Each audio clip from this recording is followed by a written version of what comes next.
black injustice, or rather, black injustice that women face. Black women injustice. How would I say that? Injustice towards black women. Injustice towards black women. That's crazy. I mean, because even like as black men, sometimes I feel like even us, we don't get the true reality of the oppression of black women. Mm-hmm. You know what I'm saying? That's true. So I just gotta highlight that. What happened? I always like grouped us together, like black people go through the same thing in general, but they're also women too, which I always forget, and they have their own women's struggles. That on top of being black. Yeah, because not only they're black, but they're also a woman. You know, damn. We about to learn something today. You can't handle the truth.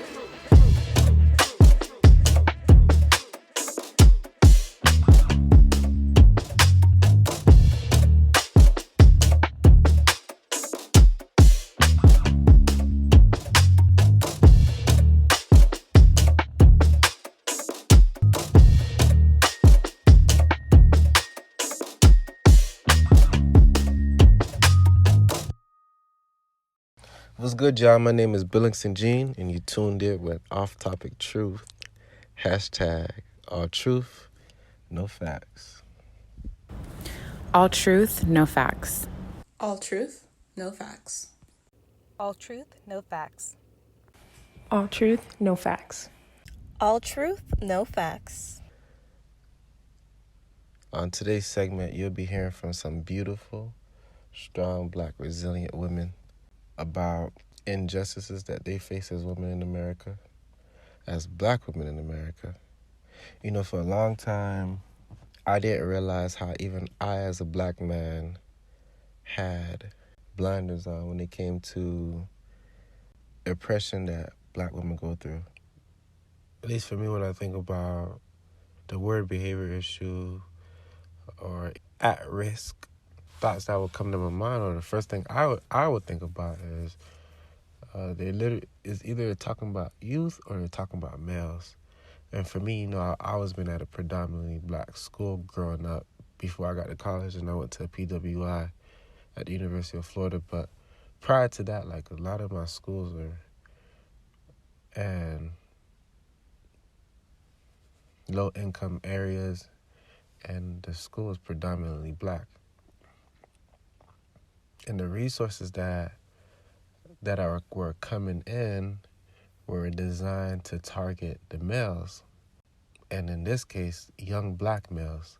I don't believe that the black community receives many resources, but when they do receive resources, a lot of the resources that I see coming in does favor or target black males, and it just makes me really think.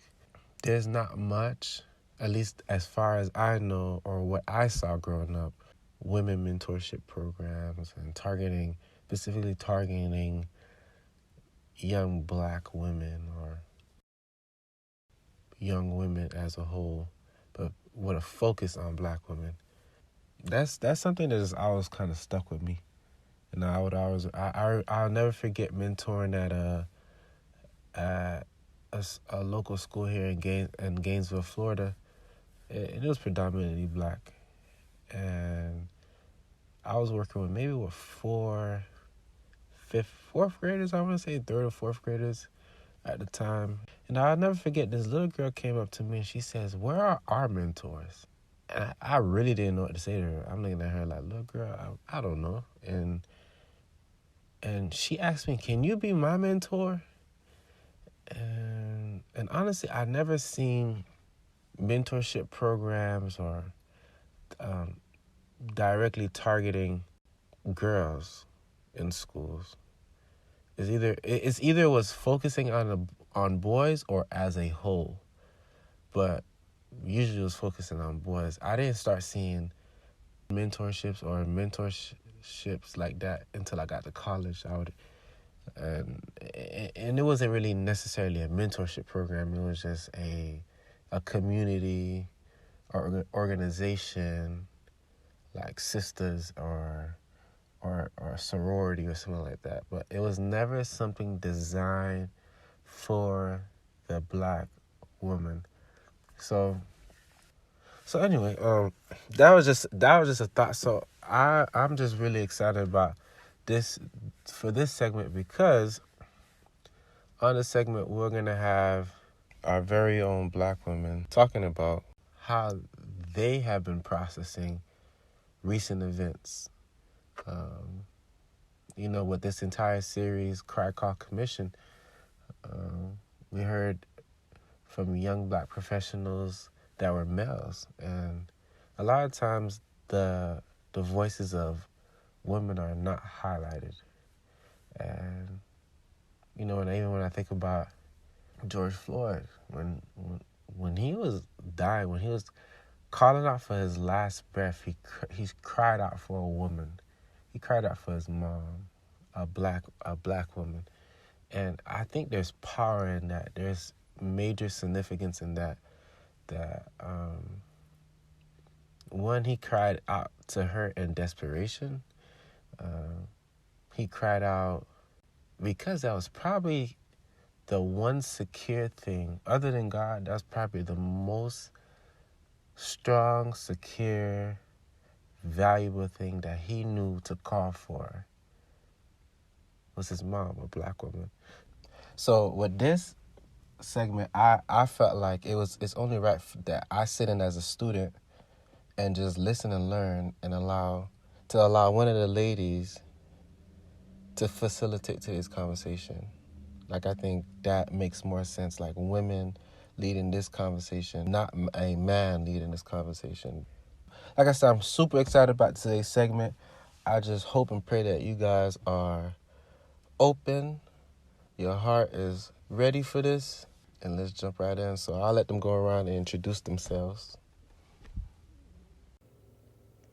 Good evening, all. My name is 𝐁𝐥𝐚𝐜. I'm a licensed clinical social worker, and I work as a counselor with a community mental health practice in Gainesville, and I also do Christian counseling part-time for children, adolescents, teens, and adults.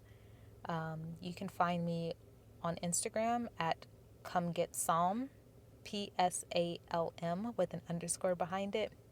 It's a thirst trap for those looking for the living water. I'll be hosting today's discussion. Okay, well, I'm going to follow that up with, my name is Jillian. I am from South Florida, grew up in an immigrant household, beautiful cultures, came to Gainesville for school, and it's been like 13, 14 years now, and I haven't left. Went back to school to study how to work with college students. So you'd think I'd be doing that now, but I don't do that now. What I do now is I work in human resources. I'm a recruiter for a tech company in town, and then I also work with company culture things to make sure that people love where they work.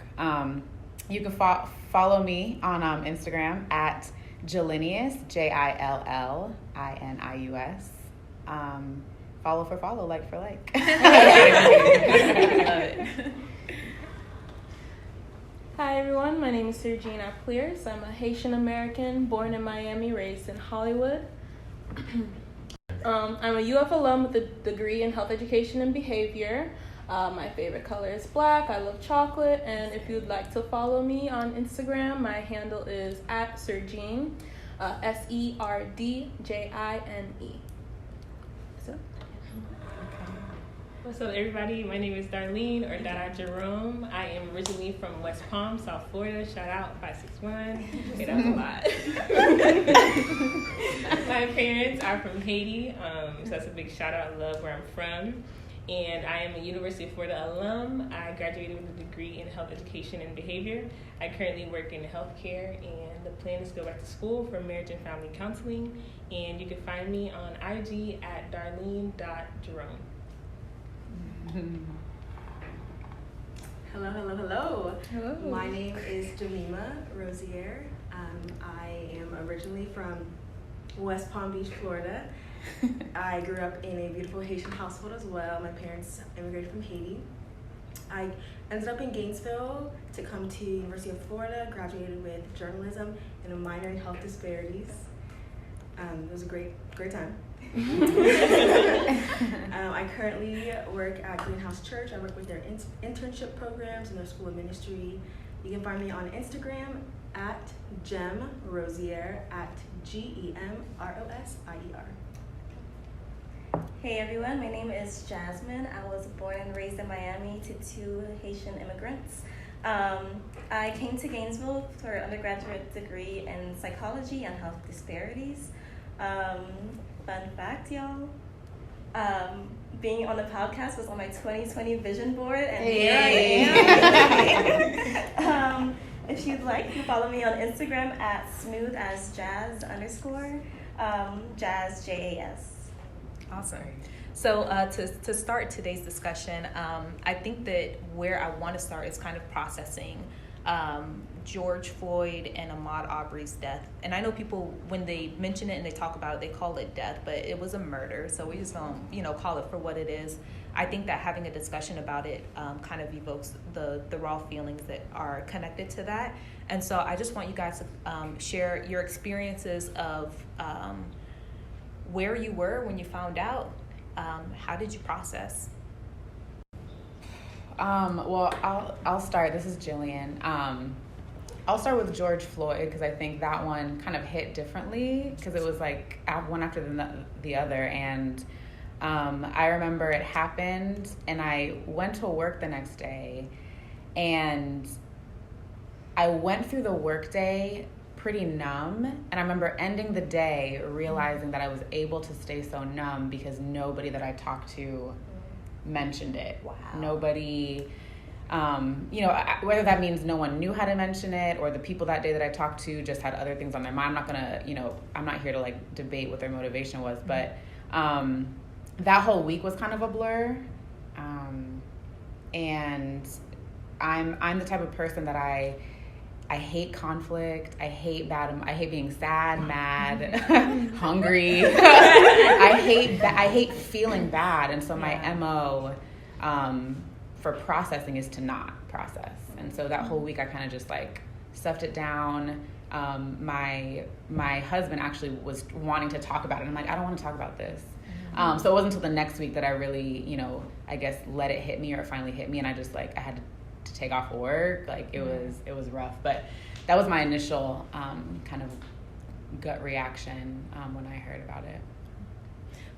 But before we go to someone else, what were you expecting in terms of because you mentioned you went to work and no one said anything. Yeah. Did that strike you as odd, or is that something do you feel like that's something that's kind of commonplace?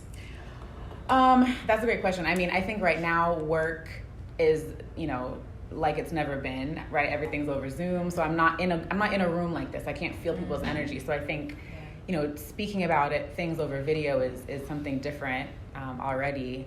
I think I was expecting someone to just say man, did you see the news? You don't even need to mention George Floyd. You don't even need to mention the murder of another black man. I think I was expecting someone to say, whoa, what's happening? Mm-hmm. And to be fair, I didn't say anything either. Mm-hmm. All the circles I was in that day, I didn't say man, yeah, it's been a rough day, huh? Wink, wink. Because, we tiptoe around it. People, especially, the majority of people that I work with are not people of color. So it's that tension of how do I bring it up? So I think I was just expecting people to just acknowledge the news, because the news is kind of, it's almost our source of connecting. Oh man, did you hear about the cases going up? Or hey, did you hear about, the shutdown? So anyway, I was expecting something like that. Yeah.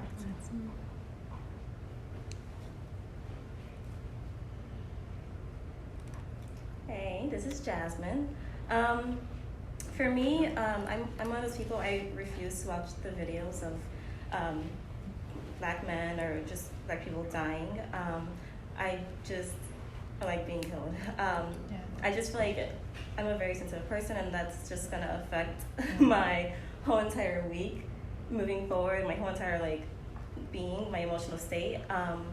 And so I saw, I think it was an article or a post about it, and I was just okay, another one. Let's see how people react. Let's see if this is the one that people are going to actually bring change because of. And I was actually with Sir Jean that day, and she was talking to me about like she saw the video and she was like, Jasmine, I don't know if you saw it, but I was crying. And I was just like, man, like I haven't seen it. I just know like my heart already hurts from like just hearing about it. And I also like Jillian, like I didn't go to work that day, but like a few days later we had like, you know, a work meeting and I did the wink. I was just like, oh yeah, I had a hard week, you know, like I did the week, and then like, and even then like nobody did acknowledge it, and I am the only Black person in like my department, like where I work, and I was just like, it would have been nice to have some sort of acknowledgement. And I mean, since then there has been more acknowledgement, because I feel like people are like, oh wait, everybody else is paying attention, so maybe I should respond, you know. And so since then there's been a response, and my boss has been like, hey Jasmine, should we work on Juneteenth? Like, should we? And she's like been consulting me as the professional Black person in the lab, and like I feel like I have to, I'm like responsible for like helping her process. So I mean, since then I've been emotionally everywhere, and just like trying to remain a functional, stable human being in this world. What else? So this is 𝐿 speaking. I found out, I think either someone texted me, I was in and off of social media and the news when everything happened, and I was numb at first.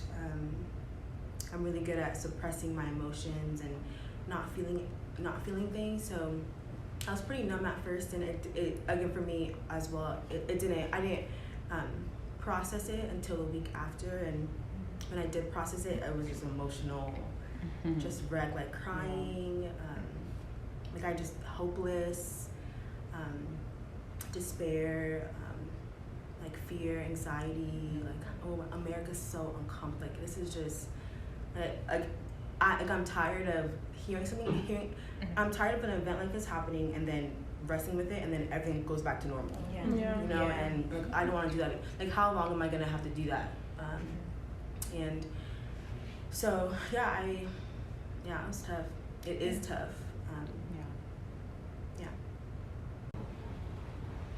Hey, this is Darlene, and I found out about both of the murders on Instagram, just, you know, like when it all pops off and you're scrolling and you see it. But it's funny because I did see Ahmaud Arbery's picture in the email a couple weeks ago, but I realized that I didn't really I just glanced over the email, like it wasn't like an important email, like I was looking for something for work, and like you just see those emails like, okay, unread. But then when I saw when finally, like after months of his murder, like, and it's getting like all this press, I was like, whoa, like I've seen his face before, and like I realized it was through the email that I didn't really pay attention to. So that's how I found out, and I'm thankful because I was around like family and like friends and roommates and stuff. I think it becomes like even more harder when you're alone to like, or like, when you're alone and it's hard to like just kind of like, okay, how do I feel? And kind of similar to Jillian, like I hate feeling like the bad feelings. I hate it. Like I'm always smiling. Like I love, like I just hate feeling I feel like that, and I felt like I was numb for a moment, and even like just recognizing like the privilege of like, okay, being able to like get off social media, like forget about it. But it's like, and I just feel like the Lord's like, okay, well you can't like, you know, you can't like, at some point like you need to engage and stuff. And I'm just like constantly wrestling with like, I hate that like, okay, I can watch a movie or I can go to work and like my mind is off of it, but like the family of George Floyd and Ahmaud Arbery, like this is their like constant daily like experience of living. Like they probably don't even get to like push it away, and there's just so many things that you're wrestling with, and I'm like naturally a crier. Like I cry about everything. It's just I feel better about that. It's just who I am, and like I just need to do that, like whatever it is. And I realized that like, man, like I wasn't really processing. I was suppressing, and I was like, this is not how like I would normally react. So I think it just like took a lot of like, it took some time of like just sitting and like, okay, how do I feel, and like actually letting myself like feel these things. Hello, this is 𝐿 speaking, and so like Jasmine said, a when I saw the video, I was like, I couldn't stop myself from crying. Originally, I was just on Instagram scrolling through my feed, and I stumbled upon the video. And I remember when I was watching it, I was like expecting for something to happen, someone to push the cop off him or for him to stop at some point. Yeah. But it kept persisting and persisting. And then, I don't know, watching that, like, I felt like my brother was lying there, my uncle, like, I felt like somebody has to do something, and I felt so hopeless. Like, I wanted to do something or get up and do something, like push him off, and I couldn't. And it was terrible. I couldn't. I was like crying in bed, I was crying in the shower, I was just staring in the ceiling. And I had already left my job, so I wasn't really talking to my coworkers about it. But also, I kind of feel like it's sometimes hard for me to like have those conversations with other people who aren't coming from the same place, who don't see that happening to their community often. Because I'm like, I am like trying to like kind of like bar myself from like whatever they're gonna say, because I'm like, I know they're gonna say something like what's the out of pocket. I know something out of pocket is gonna happen. I don't think I could take that right now. I don't really want to have that, so I kind of just like, I don't bring it up. And I'm also on the side of, I don't really like having to be sad and upset throughout the day. So yeah, when I saw that video, it's just this like heartbreak and hopelessness. Thank you guys for sharing that. I think one of the common themes that I'm seeing around is like, there's a lot of emotion that happens when we're sitting down and processing yet another murder of someone, especially someone when they're unarmed.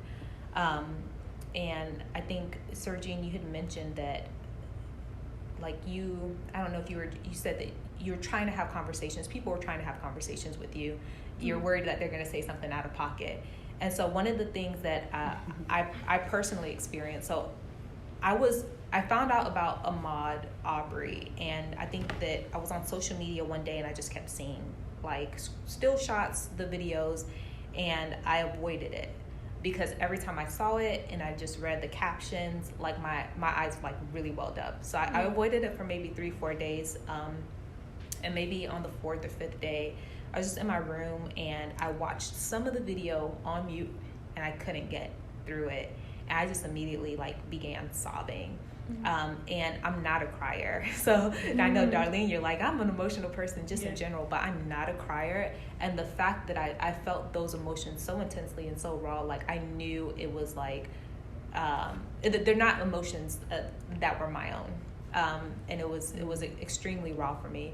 And a few days after that, I had people that, had said things. With both of my jobs, the first community mental health, I'm one of 2 Black women in the department, and then the other job where I work part-time, I'm the only Black therapist in the practice. And my supervisor with my private practice job, she texted me and she was just saying, I'm so sorry about what's happened, and if you need anyone to talk to. And she's not a person of color, she's white. And then I also have another therapist that works in the community mental health practice with me, and she and I hung out, and she just asked me, hey, what can I do? Like, she came over, we talked about it, she just asked, what can I do as a white person? And so I had another conversation with another good friend who just didn't get it, and he's white, and he's like, I see what's happened, I understand why people are upset, but like I kind of just don't get it. What would you guys say from your perspective? What would be good feedback that you can give to someone who doesn't live in our skin and they don't get it, they don't know what to say, they don't know how to say it? What advice and feedback would you give to people that actually want to do something or want to be able to relate? How would you explain how heavy of a burden this is for us? This is Jillian. I think one of the most helpful things that I've heard has been helpful for my white folks out there. Well, first of all, I saw this thing on Instagram that was about Black Alexa. Have you guys seen that? I've never heard of that. Okay, you should look it up because it's really funny. But anyway, because I think there's this. Black Alexa? It's fake, but it's like, are you tired of your white friends asking you if they should say Black African American? It's a funny way, I think, to encapsulate what it's like to be Black in majority white spaces right now. And that's the thing. I applaud questions, and I encourage learning, and I encourage, if you have those safe relationships, to ask those questions. I think one of the things that's helpful to understand is that, like, race has always been a salient thing for people of color. And I think now, for the first time, white people are realizing, like, oh, you're a Black person. Whereas they're just like, oh, I'm a person, I live in America. I don't see color. Yes, yeah, race has not been a salient part of their experience. So I think now there's this urgency to ask people who have lived an entire experience for generations where they were treated based on their color, what that's like. And so I think, my advice, I know, and sometimes you wonder, like, okay, if I had one thing to say, what would I say? This is not that, okay? Because I don't know, like, I need years to think about that. But I think right now, where I'm at in life, my like advice and my encouragement is to, one, if you like love Jesus and you go to church and you pray, like, please pray. Like, please ask for some type of, like, spiritual download of what your friend, your coworker, your your family member must be feeling, because that will go a long way. You might even empathize before you even talk to somebody. But my advice is just to listen. Like, and that's the hard part, because it's like, well, how do you listen, if you don't know what to ask, and it's awkward. It's going to be awkward. I'll just say that. It's going to be awkward. It's going to be hard. You're probably going to ask the wrong question at the wrong time. But I hope that you, at least, like Joanne was saying, like, hopefully you have a friend where you can say, hey, I don't know what's going on and how to, understand it, but I want to understand. I think that's a huge thing to say. But then, I'm on this side. I'm like, okay, I'm not Google right now. Like, I am not the person to sit here and explain to you, what defund the police really means. Right. And we're not having a conversation right now, but there are so many resources out there that you do not need to exhaust people in your life. Now, yes, take comfort and dig into those relationships, but I think my advice is use Google as you can, and then trust the people that are around you, that if they love you, that they'll give you feedback. So that's what I have to say right now. I was gonna say, hi, this is Sergine again. So I was gonna say I agree with Jillian and what she was saying about, like, don't hesitate. I feel like, to my white friends, I'll say, yeah, it's good to come and ask questions and, approach in a respectful way and be like, hi, I just want to know what I could do to be better informed, what I could do to, like, help the Black community and stuff like that. I also am on the side of, like, don't treat me like I'm Google, I'm not Black Alexa, I'm not going to tell you everything. Like, one of my biggest pet peeves is, like, if you would come up to me and ask me these questions and I provide you with resources to learn, and then you still come up and I'm like, oh, did you watch this? Did you read this? No, I didn't, but, like, I just know that. If you really want to learn, like, I feel like making an effort to educate yourself first is, like, the first step, and then taking what you learn and maybe going to, like, a friend that wouldn't feel, like, overwhelmed, who isn't, like, dealing with a lot right now. Talk to them, hey, this is what I read about, this is what I learned. Speak on that, or educate me a little bit about that. But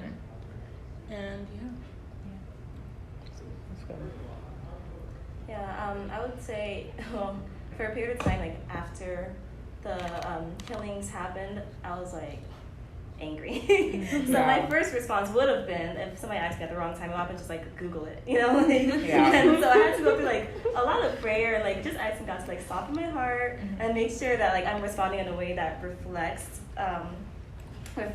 who God is. So now, after God did some work, I would say like definitely if you're gonna approach somebody to ask them about like to explain their experiences or explain like have them help you understand, first ask them if they're willing to. I would say like don't just go up to a person because you don't know at what point they are or if they're processing. Ask if they're like okay with having the conversation, because it's going to take more of an emotional toll on them than on you, so acknowledge that. And then if they are willing to have the conversations, and I would say like an important thing is to believe them. I feel like a lot of people are like, okay, cool, but, and like instead of like counter arguing, like try listening. As Sergine said, like if they give you references or things to like look into, do that. Definitely look into history, because I feel like a lot of like trends in history kind of reflect what's going on now and properly explain what's going on now, and kind of give like a more complete picture of why people are reacting the way they are reacting and responding the way they are responding. And like most importantly, like acknowledge that what they are experiencing, whether you believe them or not, is their experience, and you know it's their real life lived experience. So to deny something because of, you know, facts or you know words that will counter argue what they're saying, like that's their experience.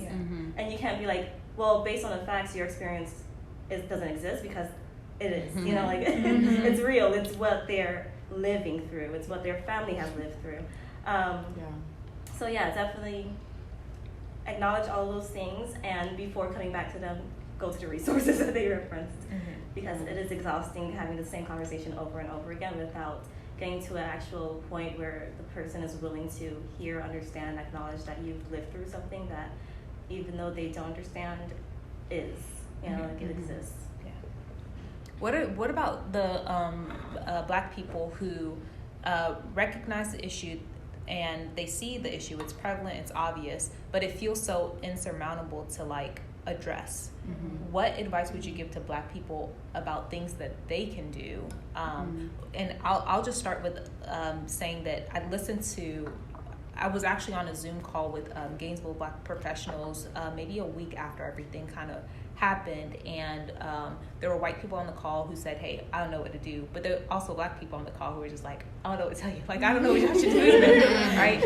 And so someone said something that really, really stuck with me, and they just said the issue is big, and if you try to sit down and process with yourself on how can I fix the issue altogether, you're never going to come up with anything, because it's that big of an issue. The real change happens in your own individual walk every single day. And so one of the things that I decided to do is I reached out to a county commissioner, and I have experience with working in corrections before, so I've worked in law enforcement and I understand the use of force matrix and all that stuff like that. But I wanted to meet with her to see how to go about proposing a bill that would be preventative in nature rather than reactive. Because a lot of people were like, well, all deaths need to be, you know, investigated within 24 hours. And I'm like, that doesn't solve the issue, because now you're implying that a death is still going to happen. What do we need to put in place so that this doesn't? So what are some practical things that you feel like people of color can do? Things that you've thought about doing yourself that you feel like people might benefit from? I feel like I'm always after you, but it's fine. Jemima, what's your name? Jemima, you want to go? I'm Jillian. I think that question is always on my mind about every little thing. Like, this is too much. And I've grown a lot and I've matured, but I think I don't necessarily have anything as practical as you just shared, but I think I've really been seeing I am in the right place at the right time to make some serious impact in the sphere of influence that I'm in. And I can't get too overwhelmed. With, thinking about, man, how do we root out racist cops? Okay, wow. Okay, I'm going to bed. Like, I'm tired already. just from thinking about that. But I can help my team know what it's like to be the only Black woman on the team and no one said anything. Like, I can work on Juneteenth and go out of my way to provide an educational session for people who want to come and learn about Juneteenth. Because that's the thing, like, I think I'm at a place in my life where I'm at a place where me taking the time out to educate you is not a burden at this point. Like, I will do it, especially if I initiate it. So I think for me, and I think for a lot of us who might even have to educate our own parents on what it's like to be Black in America, because their experience is different. I think it's really looking at who do I come in contact with every day, and what is something I can do this week to change someone's mind or to impact someone's thought process on how they interact with Black people. Outside of just being a Black person, like, what can I say? What can I bring up? I remember there are sometimes, just to give some other context, I talk to a lot of our managers and about how they're managing their teams. And so I'll say, hey, so-and-so on your team is a Black man in Atlanta. Have you talked to him? I understand it might be uncomfortable, but like, if you want to role play and just bounce some ideas off how you can show support, like, let's do that. So yeah, that was one person, and who knows if he's going to go and protest and, no justice, no peace. But I know he's going to reach out to his team member and feel awkward, but push through it. So that's how I've managed to get like a big old turkey and make it like bite-sized pieces for myself. So those are some of the things that I've been able to do like in the past few weeks. Yeah. Yes, Jillian. Yes, Jamila. Okay, so I 110,000% agree with that. A lot of percent. A lot of percent. And I think one of the things I was going to say is to like stop and think about where are your spheres of influence. Yeah. Like where do you have influence, and how can you leverage that influence, whether that's in education, healthcare, media, communications. Like there's like even what Dylan was saying, we're at this specific time, and in this specific place for a reason. And how can we leverage the influence that we do have in every single day interactions with people, not letting things like I can think back to I just let things happen, like being the only Black person in a room because I just felt like my voice didn't matter, or like or it's awkward and uncomfortable, but just no, this is not just for me, this is for this is for my kids, this is for the person who's gonna come after me. I also reflect and taking care of our mental health. I didn't this past month, I've never realized how much of a toll this is mentally on me as a Black person, and I took steps to really stop and process how is this affecting me mentally, how am I processing my emotions, how can I, and even when I went to go look for a counselor, the percentage of Black counselors is like, I was like, what? Black my counselors? goodness, like, yes. I mean, we can go to her. I'm saying. Shout out. Hey, come on. Like, can I even process it with a white counselor? Like, right. Like, yeah. I don't know. So I think so. Back to the original question, as a Black person, what can I do? Sit and reflect. What are my places of influence?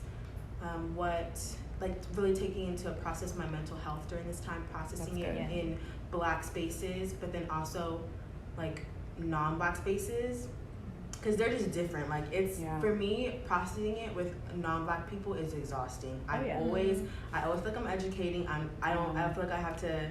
It just the focus turns on them and how to help them, and not on this issue. Yeah. So and if you just do that one thing, you just get like. You don't really get to process it fully and deeply. Those are my 2 thoughts on it. That's good. It's a really good point that you made. I was talking to a client last week, and this is a hair client. So she had mentioned that she works at Spring Hill UF Health, and she's I think she's maybe one of the only Black dermatologists in that practice. And she has family in Africa, originally from there. And one of the things that she had mentioned is that she's dealing with a lot of like racial issues that are happening in the workplace, and she wanted a therapist to kind of process that with. And one of the things that her job has an EAP provider, which is the Employee Assistance Program, but on their panel of therapists that they actually pay for services for, there's no one of color. And so that means she now has to find a therapist and pay out of pocket or use her health savings account or flex spending account. And one of the things that I told her to do, I was like, no, call it out. Like, you don't have to dish out all of your money. If your job is willing to pay for 6 to 8 sessions per year, and you don't see anybody of color that you can process these colored issues with, like, call it out. And that's one of the things that I encourage people of color and people that are white too. Like, if you see any type of bias that's happening, whether it's explicit or not explicit, call it out. I have a good coworker who she noticed that we were having conversations about transitioning back into the office because we had been working from home, and I've been sharing an office space and this is with the community mental health practice. And so I've been sharing an office space for 3 years, and there was a new hire who has her own office space. And she called it out. And even last week, she mentioned, she said, hey, we're going into another meeting with our supervisor. Do you want me to say something again? And much like you, like, it's uncomfortable, and I know it's an issue, and I know it might not be happening from the supervisor's perspective. She might not see it in that way, but it's clear that, I've been here 3 years. You have a new hire that's been here 2 weeks. She gets her own office space, and I have to still share and manage juggling my schedule around another coworker because you guys won't accommodate me, And so that's one of the things that I say, call it out. And the last thing that I would give for people of color is that there are a ton of biases that are happening, especially like disparities when it comes to pay and employment. And I say, like, I think there are times where I hear conversations happening about what other people need to do. And I think that puts a lot of the burden on them, and we assume that they're actually going to do something with the stuff that we teach them, but we don't know that. And so I always, and I do this in counseling too, I always try to shift the focus on what can I do, what can you do, what can you do individually. And one of the things that I would recommend for people of color is, like, negotiate your pay. Like, you go into the job, you know that there's a disparity, that you're probably going to get paid less than your white counterparts, less than, white men. Go in there and negotiate your pay, and then decline the job if they're not willing to, pay you what you feel like you're worth. No? Okay, cool. So the next question that I have is just about your own personal experiences when it comes to race relations as a Black woman in the workplace. So you can talk about anything from code switching, from policies on hair, all of that stuff. So your own experiences.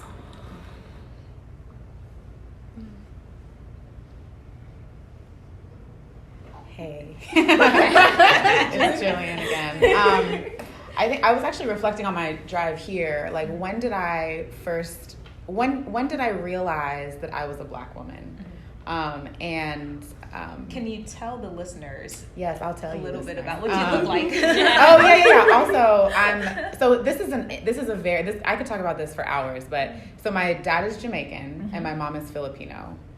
I think I look like Dominican. Like, people are like, what? I always get put in these pictures for some of my old jobs because I look racially ambiguous. Sometimes they're like, we don't really know what you are or what you look like, so let's put you on this pamphlet. And I'm like, well, if it's either just whitewashed or add me in, sure, add me in. So the thought process around race has always been so complex to me because I'm not enough of something. Like, I'm not 100% Black. I'm not 100% Asian, but I identify as a Black woman. And I identify as an Asian woman, but that one's a little bit, like, I'm still, like, testing that out. So, even me saying that, like, I'm a Black woman is it's not as nerve-wracking as it was before, but it was nerve-wracking. So I'm like, well, will people believe me, or will they? So I say all that to say, I grew up in South Florida, which, if you know anything about South Florida, very multicultural, very colorful, especially in terms of race. I went to like an all-white private school from like pre-K to 8th grade. And we used to have these field days, and there was like, I don't know, it must have been 50 yards sounds like a lot for like an elementary school person. I think it was like a 20-yard dash. I don't know. And we ran it, and I won. And I remember being like, oh my gosh, that was so fast.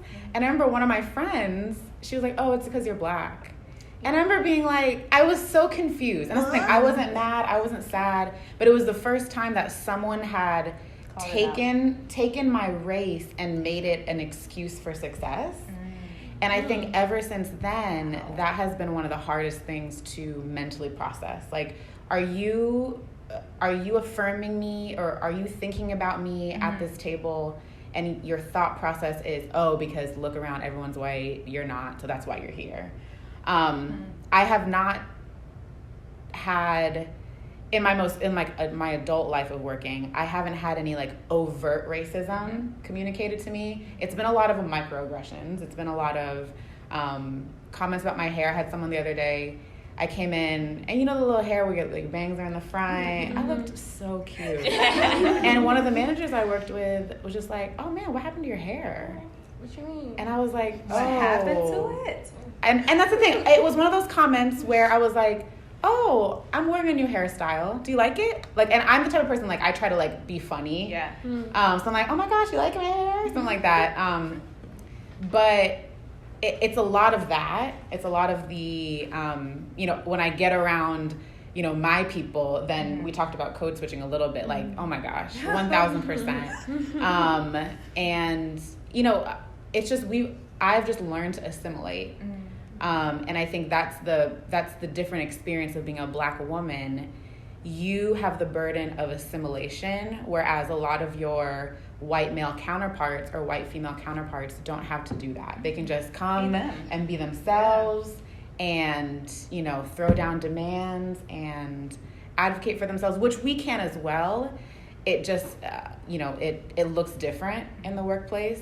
Thankfully, I'm at a place where I do feel very empowered to speak on behalf of myself and people who look like me, and also to challenge people. Like the hair comment, I'm gonna have a different conversation with him.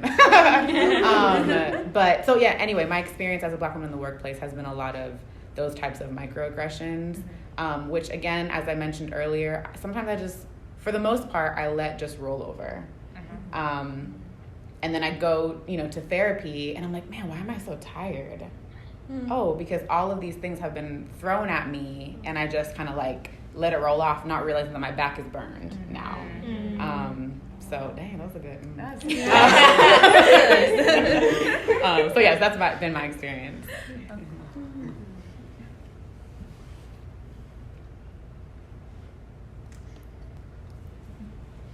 This is Darlene.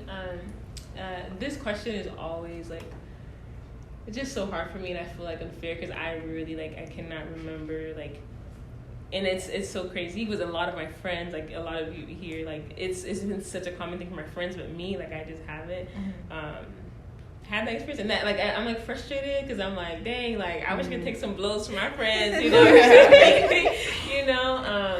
yeah. So I can't but also I'm just not that I'm trying to prepare myself, and especially now, not prepare, but just being aware and okay, where or have I let things roll over, things like that.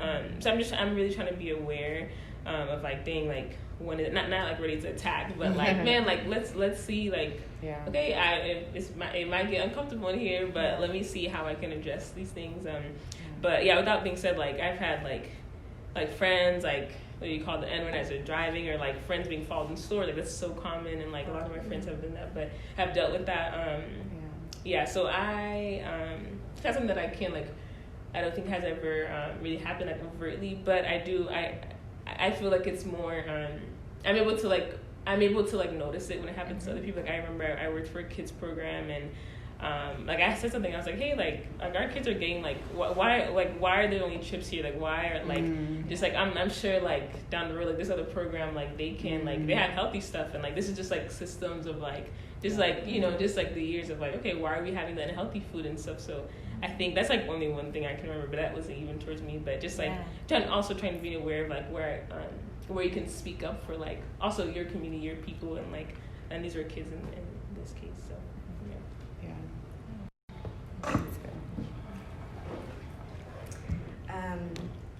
So I'm a young professional. Who are you though? This is 𝐿 speaking. This is 𝐿 speaking. So a lot of my work experiences had like I have more like part-time student work experiences than like full-time job experiences right now. In my almost to my mid-20s. Wow. In my 30s. So I think so for me, I've also had lots of microaggressions. Like we were working at a summer camp, and I would wear my hair. I was probably one to two Black counselors at this particular camp, and I would wear my hair out in afro. I would wear my hair in a scarf, and just got so many comments like, "Oh, like why is your hair like that?" or it like just little microaggressions like that.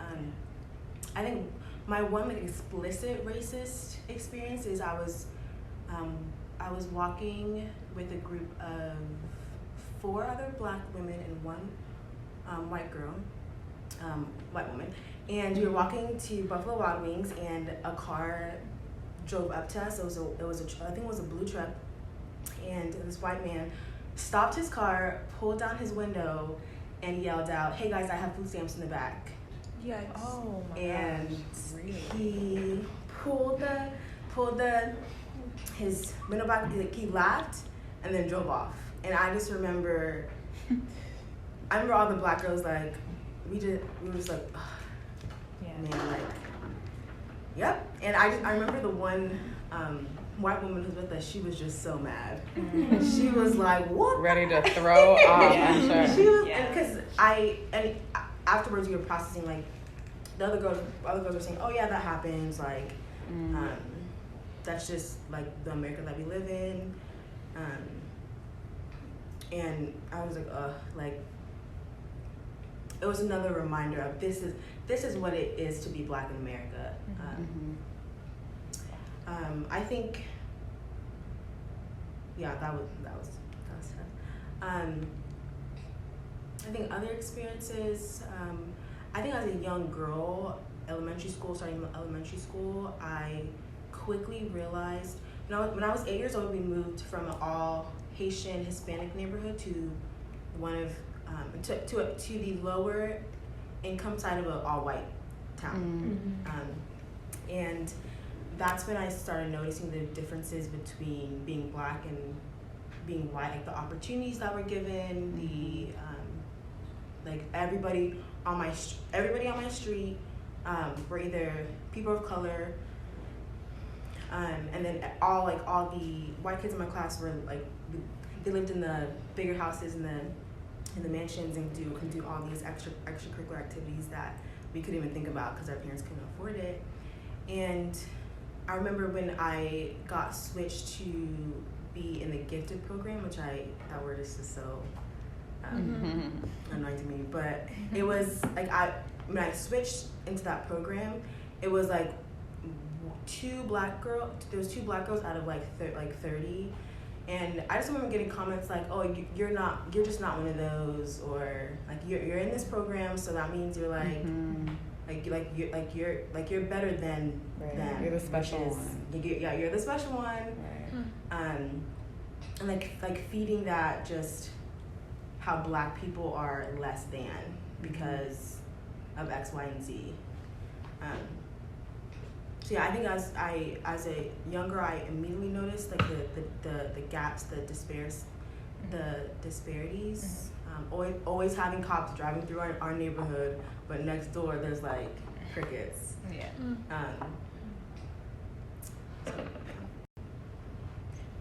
Well, I was just gonna say something about. I remember when we started off. Who are you?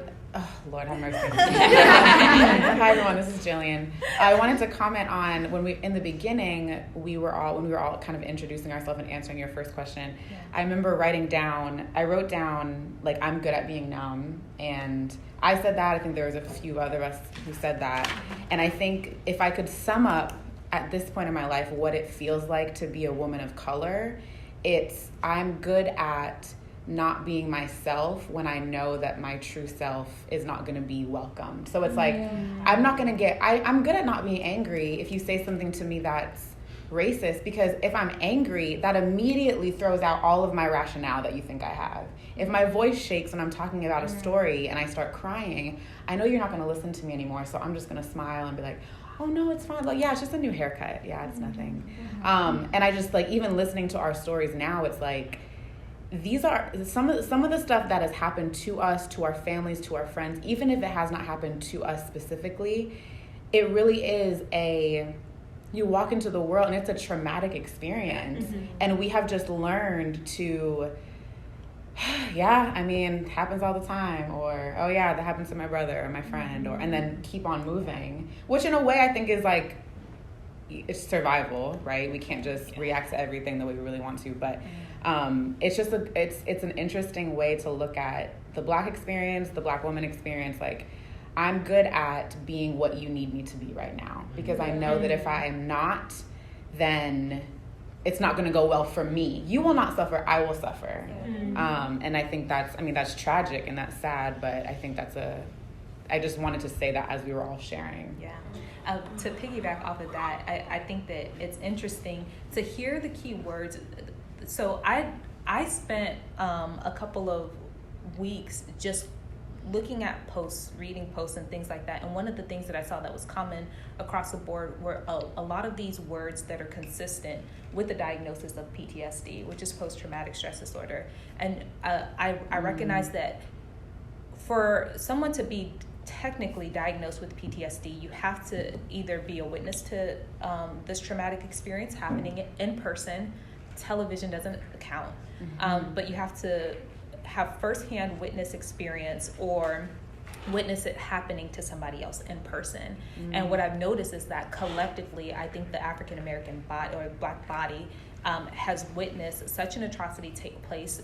The symptoms are there. I remember talking to my mom shortly after, and she was like, I'm having nightmares about this stuff. And I'm like, that's a symptom of PTSD. The emotional numbing, the depression, the anxiety, the fear, the anger, and the rage are all consistent with that diagnosis. And I think that it's shocking to me how we could be living through something so traumatic, and it's almost like our needs and not mental health needs, but our needs just in general aren't being met.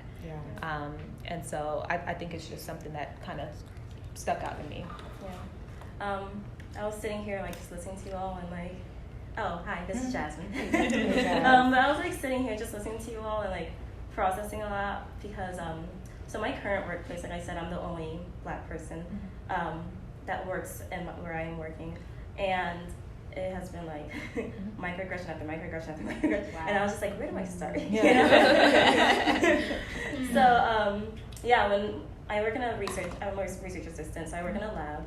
And I think like in academia itself, or in the research field itself, like there are so many disparities and there are so many microaggression, because like, the people are educated, quote unquote educated, and so they should be more aware of things. And so it's never overt racism or overt things that are happening, but like I remember just like when I first started at the lab, so it was a very small lab. There were 4 people, 2 bosses, me and my other coworker. My coworker was a white male, or a white passing male. He's a Latino, but white passing. And he started a month before I started. So I was like, oh, okay, sure. Maybe he like gets opportunities more because he started before me. So I realized he was like pulled into meetings that I wasn't pulled into or even informed of, or he was like told about opportunities I wasn't told about. And I was like, okay, I I'm not gonna let this happen. Yeah. I'm getting into these meetings. So every time he was invited to, he would like, we were working together in the same space, and he was stepping out. I was like, oh, where you headed? Let's do this. Where are we going? And I was just following him into the meetings. Like, and I was just like, there were things happening. Like, there were conferences where he could present the research that we had both did together that I wasn't allowed to go to because we need somebody in the lab, you know? Or there were days, like, he got a pay raise months before, like, much before, like, earlier than I got a pay raise, and he didn't tell me about it initially. And I talked to him once, and he mentioned in passing that he had got a pay raise. And I was like, oh, did you? And he's like, oh, yeah. I mean, don't worry about it. It's not even that big of a deal. It's like, you know, it's not that much of a big difference. And I was just like, how much? Yeah. You know, like, how much do you get? Like, what are you getting paid now? Okay, cool. So I went to my boss, and I was like, hey, so we're working the same job. We're doing the same work. Like, we work the same amount of days. What about pay raise? Yeah. So I just, like, the conversations are uncomfortable, but I refuse to see these things happening and, like, not call it out. So yeah, I mean, I did get my pay raise. It took months because she was like, oh yeah, just HR takes a while to process things, but his pay raise got processed in like 2 weeks, you know, like what's going on? It was like 3 months before. So it was just like, even to this day, like since then, like another boss has come in and he works under somebody else. And it's funny because like I'm the only person that works under my boss, and his boss has like four employees, which is, it's interesting because my boss is a woman, and so she talks to me about how it's unfair because she experiences so many things as a woman that like she doesn't get a lot of opportunities, and I'm like, yeah, you're right, you don't, but also like she's the same person that didn't invite me to the meetings earlier, you know, like she's like she complains to me about her experiences in academia, and I acknowledge that they like her experiences have been horrible, and like I acknowledge that they are unfair. But at the same time, like she's the same person that, you know, she was the one responsible for making sure I get a pay raise, and she like doesn't advocate for me the way that his boss advocates for him. And it's like, it's interesting because sometimes I'm like, okay, is this like an overt racist thing where the whole entire lab, like all four of those coworkers that have the same position as me get invited to a dinner that I don't get invited to? Is it just because like they have a different boss than I do, or is it because like they just didn't want to invite me? You know, it's like, it's a constant battle between like, okay, Jasmine, like, is this because you are a Black woman, or is this because, you know, maybe it's like they have a different position, or they have this that's different, or that's different, but in all honesty, it's like very clear that it is just what it is. And what it is that like I am not given the same opportunities, and not given the same not experiencing the same thing that all my white coworkers are experiencing because I am a Black woman. So to kind of wrap up the conversation, I want to kind of go around and if you could give just a little bit in terms of the takeaway that you want listeners to get from this, and then again where they can find you, all that good stuff. Y'all gonna make me start again, huh? Oh, someone else can start if you have. No, it's okay. I'm usually just good at just like saying and then getting it done with, and then afterwards being like, dang it, I should have said that. Yeah. So I think, unless someone else has something, okay, I'll go. I think one of the things that so even today, okay, another disclaimer. My husband is a white man. So this issue of race relations literally it's my everyday. Like I go to work, white people. I go home, white people. And it's funny, and it's also just like when I'm not around white people, that's when I'm like, oh, like this is my space. Granted, like he's great, you know. Most of y'all know him. He's great. But today we had a conversation because something was said and someone was offended, and it was like, why are you offended at that? And tears were shed. And it was one of these conversations that is a charged conversation. I don't want to have this conversation. But then I talk about like my sphere of influence and what can I do and what conversations need to be had that I think affect out there. And I think that was one of those conversations. Mm-hmm. I say that to say, well, no, I don't say that to say anything actually. Because that doesn't really connect with my other thought. But that's all right. Give your other thought. Okay, here's my other thought. Is it related? You'll have to wait and see. So one of the things, again, I said race has always been such a salient part of my life because it's a question of like, who am I? Am I enough of this? Am I enough of that? But I need to realize to white people, to people who adhere to white supremacist ideology, I'm a Black person. I am an other.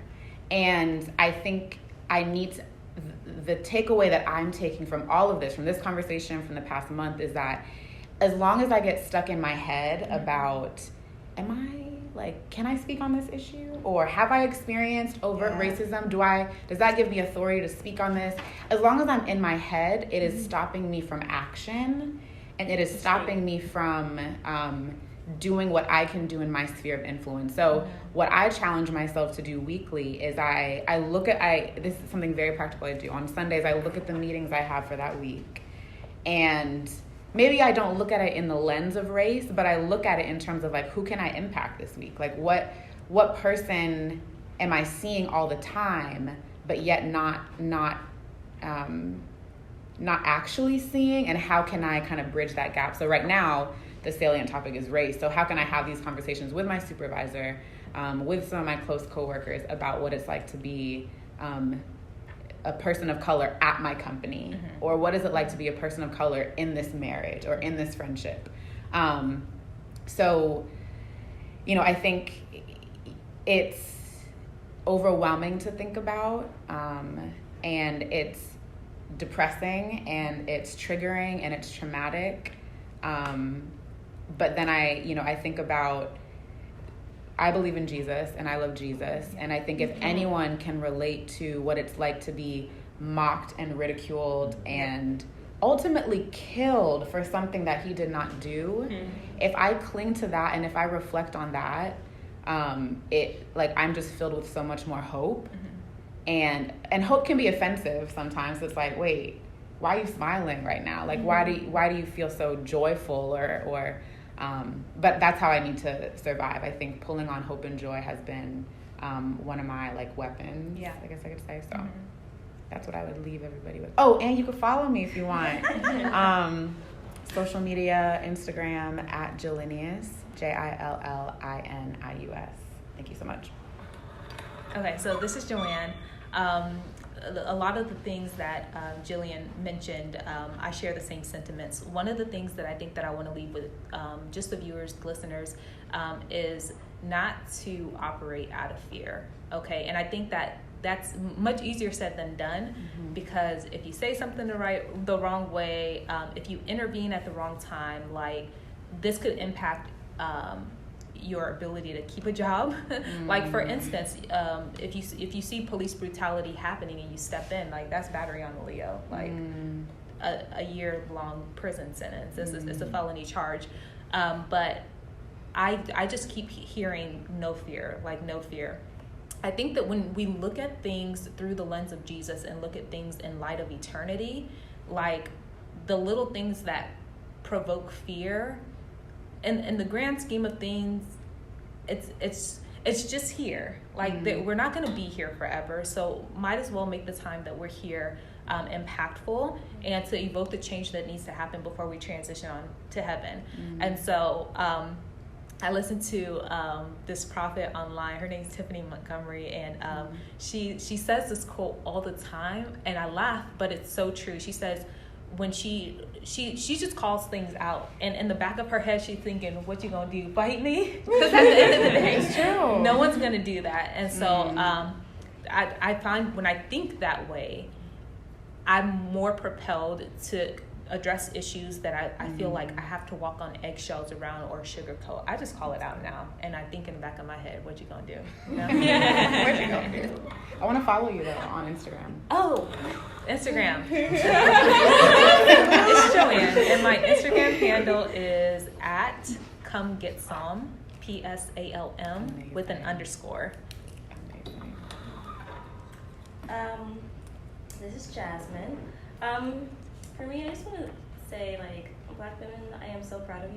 You know, like, I'm just looking at the women in this room, and, like, we've all experienced things that, like, are horrible and that people shouldn't experience, and we're all, like, smiling, and we're all, like, for the most part, okay, you know, and we're all looking beautiful, and, you know, we are all existing in a world that, like, does not seem to love us, and I just want to say, like, take care of yourself, you know, and, like, first and foremost, realize, like, you need to live life as you, despite, like, all the things going on in the world.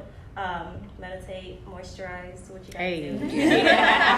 Hydrate, please. But, on all the issues that are going on, like, realize just all the things that you are doing are amazing. And, but realize that, like, there's no one fix. Like, racism is not like, all we need is, you know, because I've heard that from people, like, they're like, oh, anyways, you know, okay, I'll go. I had a conversation with somebody recently, and he was like, really, what we need is more Black fathers in the house, and all of these problems, and I'm like, whoa, okay, but like, just realize, like, it is a systemic issue that has been, like, implemented through a system of many like systems. Yeah. So it's not, there's no one fix. So whatever you do to help the issue, congratulations and thank you. And take care of yourself. Yeah. Find joy in the little things. Good. Speaking of finding joy, where can people find you? Yeah. These transitions. So my Instagram is smoothasjazz_. It's SMOOTHASJAS_.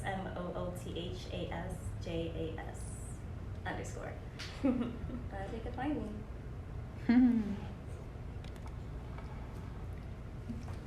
Wow. This is 𝐿 speaking. I want to piggyback off of Jasmine over here. Like, yes, I specifically want to just really speak to Black women. If you were waiting for permission to go for it, this is your permission to go for it. And I think I'm able to say that because I feel like the world, like our society, our culture tells us that we can't, and or that we're less than, and we listen. Like I'm saying we, but I'm talking about me. I listen to it, and someone there had to be a person to say, no, you don't. First of all, you don't need permission. You can just. But if you need it, here it is. Just go for it. Your voice matters. Be creative. If you're an artist, if you are a business person, like in the next 5 to 10 years, I want to see businesses from Black women. I want to see albums and music and poetry and books written, and just to like get our voice, because our voices have been suppressed for so long. Even I was reading one of the articles that Benson sent to us about just like how the attack on the attack on Black women's bodies, and how they can't even find it because they weren't given a platform to necessarily share it, and it's lost. So yeah, use your voice. Your voice is powerful. It's strong. Yeah, go for it. You can find me at LOL. I'm on Instagram at 𝐿 𝐪𝐸𝐴, 𝐿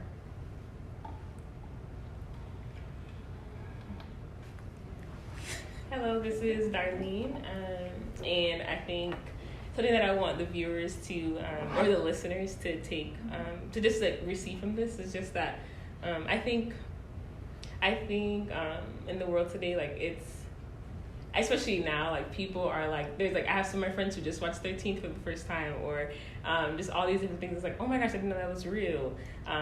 So I'm here to tell listeners that it is real. Like it is real.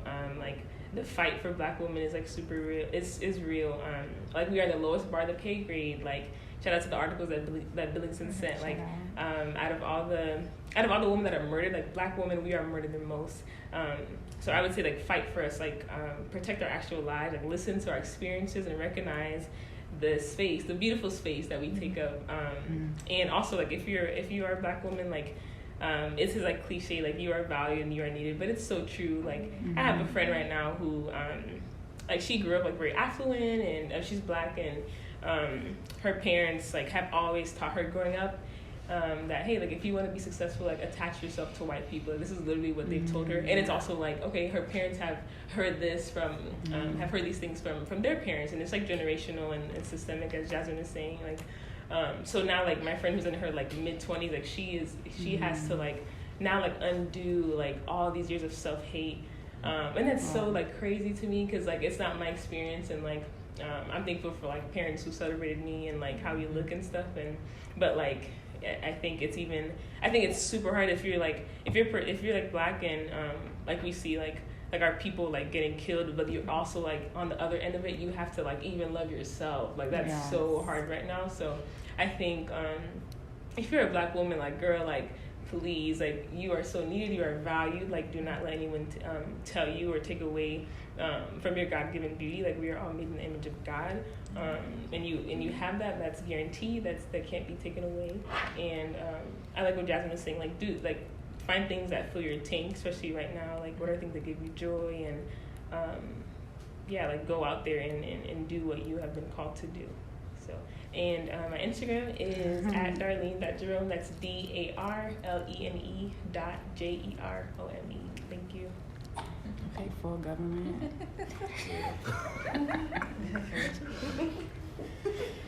Hi guys, this is Sergine. Is this close enough? Okay.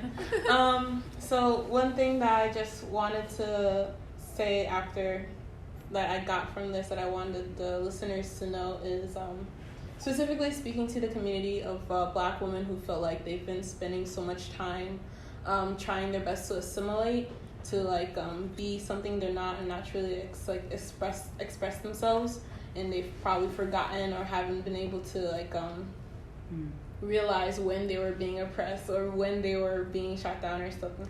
Like, just to take your time to breathe. Do not let the anxiety overwhelm you. Take it step by step, walk with God and through it, and use this time to reflect, and also to really look into where you have influence, your spheres of influence, and determine what you could do next. But don't feel ashamed or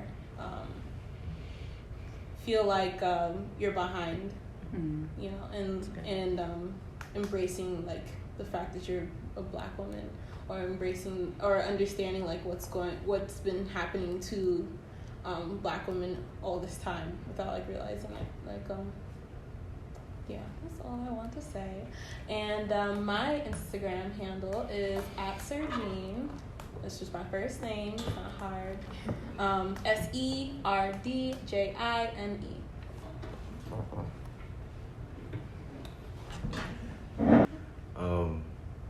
So this is Billingston, and first of all, I just want to say I'm just so proud of all of these Black queens that I've been here today. Aww.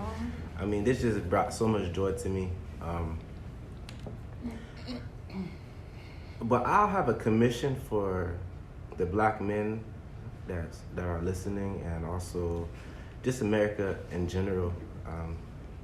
I think we should highlight Black beauty, but also highlight and empower the voices of Black women. I like to think of this like big voices on a small platform. Like let them know that their voices are big. Let their voices be heard. Speak up for them when they can't. Yeah. Can I just add? Go.